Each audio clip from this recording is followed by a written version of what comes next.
So he was really excited. He was like, oh my God, I knew it. And he was like, oh my God, oh my God. Oh, like he just kept repeating it like over and over. And that was really cute and very special. But then I find out that Sarah's house burnt down that day. Like 2 hours later, like I'm high from this feeling. 2 hours later, it's like our house is burnt down. And so suddenly the idea of celebrating my pregnancy is totally on the back burner. Oh my God, it's probably not the right words for that, but you know, I put it off to the side. And I'm fully focused on Sarah and her house and checking in and making sure she feels safe and does she have somewhere to go and what does she need, and just like in full crisis mode. And then pivoting into, because Mark and the boys were in LA on a trip, pivoting into, are you guys okay? Are you guys safe? Mark, when are you leaving? Like, how close is the fire going to get before you guys are going to leave? Like, what, you know, and just full crisis. Like, I was just in this crisis. My body, everything was like, and I just knew the stress wasn't good because I was newly pregnant and all this stuff. And I was like, I sort of made the decision then, like, this is such a life-changing event that Sarah is going through. Instead of folding her in on this like early days of pregnancy where she can't even think about her own pregnancy, I'm just gonna hold a beat and like wait until everything has passed. Not that it's passed, it's an ongoing like evolving process, but wait until things have calmed down a little to tell her and then surprise her. Then I was like, okay, this will be where I get to surprise her and I can do it on the podcast. So then I was like, all right, I wasn't even thinking about the fact I was pregnant. I was just in the mode of like, I'm a mum, my kids are in this state and there's crazy fires going on. So the very beginning of this story is like filled with some trauma, like just being traumatized about what was happening, and also fielding calls and text messages from people who were worried about where we were, where our house was. And then trying to show up and like be an island with the kids, just me and the little girls. I didn't bring my mum this time. So it was just me and the girls, freezing cold, like unbelievably cold where we were. And then also like trying to show up and be there for Frankie's movie and do a good job in the movie. And it was just like stress on stress on stress. But I was also really looking after myself. I was in the hotel room. I didn't really want to leave. I suddenly wanted to kind of nest and keep everyone together. And like, I just think the events of what was happening in LA, and then also the place we were in Ireland, everyone was like, oh, it can be dangerous after dark. And so I've listened to way too much true crime that I was like, oh my God, we're just staying in the hotel. But I was really looking after myself. I went and bought a smoothie machine. I went and bought a blender. It's called a blender. Went and bought a blender, went and bought a toaster, went and did a big shop at Tesco, and I just set myself up this little mini kitchen. Every morning I made Lovewell smoothies. Every morning I made Lovewell smoothies. I had all my supplements. I just was like, I'm gonna take care of myself and this tiny little baby, even though the world feels chaotic, like it's kind of falling down around us. I just gotta make sure that I'm taking care of myself. So I was so on point. By the time we got back to Byron, I was excited to move into our home. And by the time we got back, I was 5 weeks. And while I was in Ireland, I went and had a HCG blood test. And my progesterone was really high. It was 52. And my HCG was really high too. It was like 8,000 or something. And that was really quite far along. And my first pregnancy test that I took said 3+ weeks. 3+ weeks. And I was like, oh my God, this is a strong pregnancy. But I couldn't help but in the back of my mind have the feelings of, does that mean the HCG is too high? Does the baby have Down syndrome again? Like my last experience, because my last experience was that my baby had really high HCG and it was like triplet amounts. like the average triplet pregnancy was the HCG that I had last time. So then in my head, I was like, oh my gosh, are we headed down that path again? Like, and I can now recognize being like 9.5 weeks, that's a very, oh, Nana will have to help because I'm in the middle of doing my filming. But Mama can't. Mama, will you help Prairie? Yeah, sure. And I can recognize now that like, it was almost like armor, like arming myself, like, okay, like, don't be so connected because this could just end the same way it ended last time, and maybe your baby has Down syndrome this time, and this is what you're dealing with, and you're gonna lose the baby again, and that has happened pretty consistently, those like intrusive thoughts throughout this pregnancy, which is why when I finally announced this on the podcast, by the time you're seeing this, I've already announced it, which means the baby's healthy. If you're seeing this, that means the baby's healthy. Oh my God, oh my God. I'm still in that limbo mode right now, like right now. Being 9.5 weeks, like I lost my baby a week from now, or like a few days from now last time. So it's almost been like, I celebrate every milestone. Like I got home, I got to tell my family. I got to tell my mum right by her 70th birthday. I got to tell the boys. I was so excited. Forrest started crying. I have got the most beautiful video of the boys. I could cry thinking about it. They are just so gorgeous when they found out. But the narrative has been, Mummy's pregnant right now. Let's hope baby can stay. Let's hope baby's healthy. And I've had a number of instances in this pregnancy so far. Like week 6, I got hit with sickness. I am sick and feeling so nauseous all day. It's not just morning sickness, it's nauseous all day. Week 7 was my heartbeat scan week.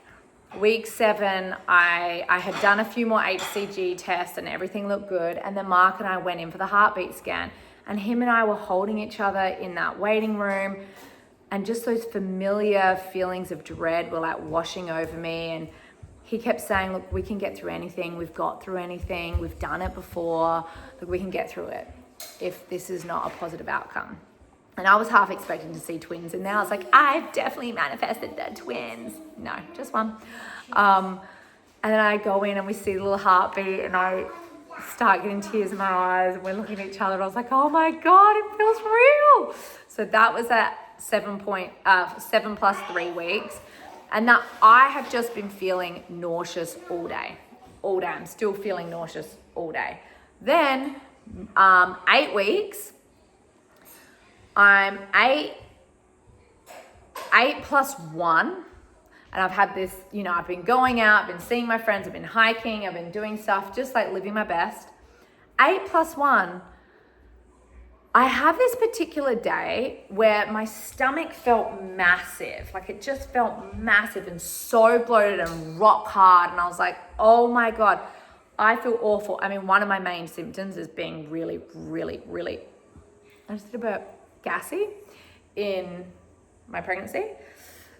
And I just felt like, oh, so rough, like, oh, my stomach's gonna explode.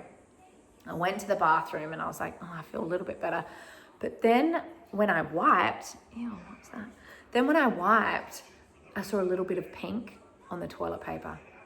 And I was like, oh my God, here we go. And my belly was so big by then. I felt so close to telling Sarah and having this be like this real, this is happening. I'm so close. I'm 8 weeks. I'm like, how is this happening? And then so I swipe up there and pull my finger out, and it's red, like red blood.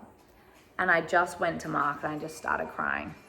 And I was like, this is not normal. And I just felt sick. Like the floor had like fallen beneath me. I felt so sick. And I did it again to show him so that he could see that it was red. And he was like, maybe it's not that. Maybe it's something else. And then he like took himself off and he started crying, and I was like, oh my God, it's all over. And I just felt so desperately sad. And I messaged both my midwives, the midwife that I met here, who I met when I was 7 weeks pregnant, just for a meet and greet here in Byron. And then my other midwife, Julie, who I've always had, I messaged them both and was like, oh my God, what do I do? And they're like, if it makes you feel better, you can go in for a scan. And I was like, Mark, my midwife here in Byron was like, look, it's not, if that's it and it's not pouring out of you and you don't have cramps and stuff, like I wouldn't worry about it. And that's so easy to say, obviously, and I wanted to take that advice, but the only thing I could do was spiral. Like I just was like, I'm spiraling. This is it. This is the end. Oh my gosh. How has this happened again? And that was kind of the intrusive thoughts coming in and taking me out. And I think it's really important to share these things because the anxiety that comes with a pregnancy after you've had a miscarriage or a pregnancy loss, it's very real. And so I went to bed that night, I just was so distraught. And in the morning I wiped and it had turned brown. So it was brown. That next day, Mark was like, I think it's okay. It's turned brown. Like, you don't have any cramping. And I just said, it was on a Sunday. And I was like, we have people coming over. And I remember just like getting through that hangout, but thinking like, oh, I don't know. I think I've had a loss. And I was sharing with my friends like, oh, I was pregnant, but I think, and it was just like a protective thing. And that afternoon I decided to go to the hospital because I just couldn't handle the not knowing. I just wanted to know. I wanted the information. And so I went with my mom and we got there to the hospital for a scan, and they couldn't scan me because they didn't have, the OBGYN had stopped working and they didn't have anyone who felt comfortable using an ultrasound machine. So I had to come back the next day. So then that night I was like, okay, I was still spotting brown, it's all brown, no cramps or anything. And then the next day, and of course like on Google, like over and over, and people were like, this is how my miscarriages started. This is how my pregnancy loss started. And Sarah, every time Sarah has had a loss, Sarah's, I think all 3 losses, maybe not one of them, it started with brown blood. And I was like, I remember having these conversations with Sarah, like now she's gonna be able to console me because she's been through this. And my last pregnancy loss, I didn't bleed at all. It was a miscarriage. I didn't have any bleeding. I didn't have any signs of a miscarriage. It was so shocking when there was no heartbeat. So I'm prepping myself. I have to go to bed that night knowing the next day's a scan. I have a catch up in the morning with a friend and I'm like, hey, I actually have to wrap this up because I've got to go get a scan to see if, and I wanted to go on my own. And I just prepped Mark. I was like, I'll let you know as soon as I know. I'm going to go in there. And I waited and I waited for a full hour. And finally I went in there and she was like, look, I'll just do over the tummy. If we don't see anything, we can do a transvaginal. She went over the tummy and she just didn't say anything for about 15 seconds. And I was like, I had my hands on my eyes like this. And then she was like, well, there's a heartbeat. And I was like, what? She was like, there's a heartbeat. And I was like, oh my God. And I just burst into tears. And then she was like, the baby's measuring 8 plus 3, which is a day ahead from when I saw the baby last week at 7 plus 4. It was a day ahead, measuring great. She turned it around. I saw it doing a little wiggle. It's like just was doing this a couple of times. And it was the most amazing feeling. I just was like, all right, this is another hurdle that we've reached. I had spotting and the baby's still okay. And that was like the scariest moment so far in this pregnancy, was that experience. And I just hate thinking about all the people who went through that and didn't have a positive outcome and that the heartbeat had stopped.